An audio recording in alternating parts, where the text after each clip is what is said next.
सरकारनं सगळी सोयऱ्यांची अधिसूचना जी आहे ती जारी केलेली आहे आणि त्यानंतर आता जरांगे यांनी दावा केलेला आहे की सगळे सोयऱ्यांबद्दलचा कायदा जो आहे तो अधिवेशनात मंजूर केला जाणार आहे। पाहूया त्या संदर्भातला हा एक स्पेशल रिपोर्ट।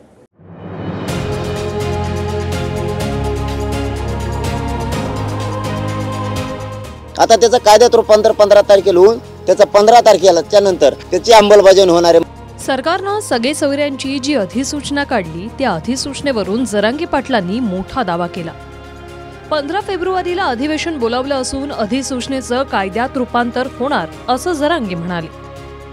मराठे गेले शांततेत आणि शांततेत आरक्षण घेऊन आले, तर मराठे शांततेत गेले आणि शांततेत आरक्षणच घेऊन आलेत, कायदा घेऊन आलेत। म्हणजे आता त्याची अंमलबजावणी होणार आहे। आता त्याचं कायद्यात रूपांतर 15 तारखेला होऊन त्याचं 15 तारखेला त्यानंतर त्याची अंमलबजावणी होणार आहे। म्हणजे नोंदी नसलेल्या मराठ्यांना नोंदी ज्यांच्या मिळाल्या त्याच्या आधारावर त्याच्या सोयऱ्यांना कुणबी जात प्रमाणपत्र मिळणार महाराष्ट्रभर। एकदा ऑर्डिनन्स काढल्यानंतर त्याची पुढची प्रक्रिया ही निश्चितपणे राज्य सरकार करणार आहे।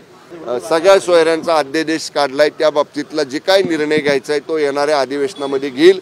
जरांगे पाटलांनी आता पुन्हा आंदोलन करू नये अशी त्यांना माझी विनंती आहे। अधिसूचनेचं कायद्यात रूपांतर करण्याची प्रक्रिया पार पडणार असं मंत्री शंभूराज देसाई म्हणाले। तर मंत्री केसरकरांनीही मागासवर्ग आयोगाचा अहवाल आला की अधिवेशन बोलवणार असल्याचं म्हटलंय। एकदा तो अहवाल मागास आयोगाकडे गेला आणि मागास आयोगाने आपला अहवाल सरकारकडे दिला की ताबडतोब अधिवेशन बोलवण्यात येईल। सगळ्या पक्षातल्या आमदारांनी आणि मंत्र्यांनी अधिवेशनाच्या काळात ह्या सगळ्या सोयऱ्यांचा कायदा मजबूत करण्यासाठी आणि अंमलबजावणी करण्यासाठी सगळ्यांना विधानसभेत आवाज उठवायला पाहिजे आणि उठवावं सुद्धा ही त्यांना विनंती। कारण मराठा समाज त्या दिवशी त्या अधिवेशनात डोळे लावून बसणार आहे की कोणचा आमदार मंत्री आपल्या बाजूने बोलतोय त्या कायद्याच्या बाजूने। कारण शेवटी कायदा कायदा आहे। आणि माझं TV 9च्या माध्यमातून विशेष एक आव्हान आहे महाराष्ट्रातल्या मराठा समाजाला। आपण आपले जे आमदार आहेत ना त्यांना तुम्ही फोनवर किंवा प्रत्यक्ष निवेदन देऊन सांगा की सगळ्या सोयऱ्यांच्या कायद्याच्या बाबत याची अंमलबजावणी करण्यासाठी तुम्ही आवाज उठवा। सगळे सोयऱ्यांची व्याख्या आणि त्याच्या अध्यादेशासाठी जरांगे पाटील अडून बसले होते। वाशीपर्यंत आलेला आरक्षण मोर्चाही मुख्यमंत्र्यांनी सगळे सोयऱ्यांची राजपत्रित अधिसूचना काढल्यावरच मागे परतला। आता सगळे सोयऱ्यांच्या अधिसूचनेचं जर कायद्यात रूपांतर झालं तर ज्या मराठा व्यक्तीची कुणबी नोंद सापडली आहे त्या आधारे गणगोतातील सर्व नातेवाईकांना सगळे सोयरे समजून कुणबी जात प्रमाणपत्र देण्यात येईल। मात्र या सगळे सोयऱ्यांच्या अधिसूचनेलाच भुजबळांपासून प्रकाश शेंडगे आणि ओबीसी नेत्यांनीही विरोध केला। जो GR जो आहे त्याच्यावरती जवळपास 3 कोटी ओबीसी आणि दलित बांधवांच्या हरकती ज्या आहेत त्या महाराष्ट्र शासनाला आता पोहोचत आहेत आणि 3 कोटी हरकती मिळाल्यानंतर डायरेक्ट त्या हरकतीला केराची टोपली दावून डायरेक्ट कायदा करणे हे महाराष्ट्र शासनाला हे परवडणारं नाही आहे।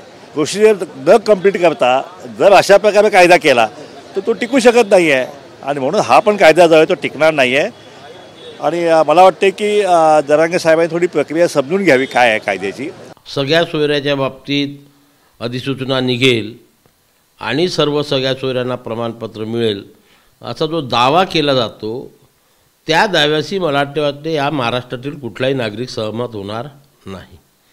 कारण जी प्रक्रिया आहे याची 17 तारखेपर्यंत आक्षेप ती तारीख संपल्याशिवाय त्यानंतर जे काही आक्षेप येतील त्याच्यावरती निराकरण होईल। काय योग्य काय अयोग्य त्यातलं काय इन्क्लूड करायचं काय एक्सक्लूड करायचं त्याच्यावरती निर्णय होईल। 16 फेब्रुवारीपर्यंत सगळे सोयऱ्यांच्या अधिसूचनेवर हरकती घेता येणार आहे। त्यामुळे तायवाडे म्हणतात त्याप्रमाणे 15 फेब्रुवारीला वैगरे अधिवेशन होणार नाही हे निश्चितच।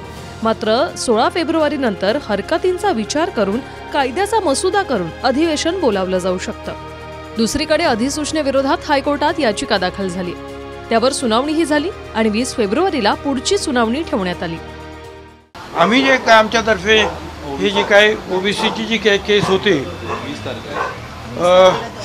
की हे जे काही चाललेलं आहे आणि बॅकडोर एंट्रीज असतील किंवा वेगवेगळ्या पद्धतीनं जे आहे आक्रमण होतं आहे ओबीसीच्या आरक्षणावर त्या संदर्भातली आमची केस होती। आज त्याला 20 तारीख त्यांनी दिलेली आहे आणि उद्या जे आहे ती बाळासाहेब सराटेची केस ती परत उद्या लागलेली आहे की ज्याच्यामध्ये त्यांनी म्हटलेलं आहे की या सगळ्या जातींना ओबीसीच्या बाहेर काढा.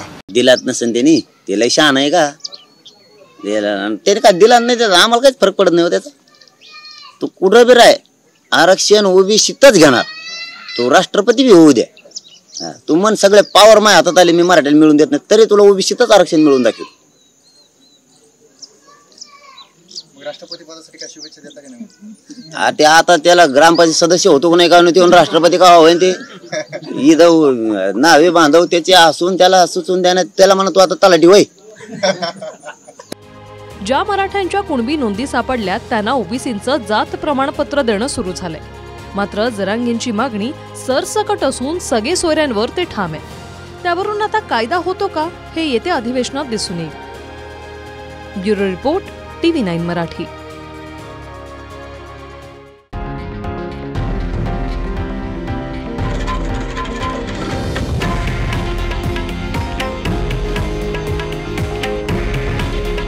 हे आहे देशातील नंबर 1 न्यूज नेटवर्क आणि आपण पाहत आहात TV9 मराठी. काळजी तुमची, हित महाराष्ट्राचं.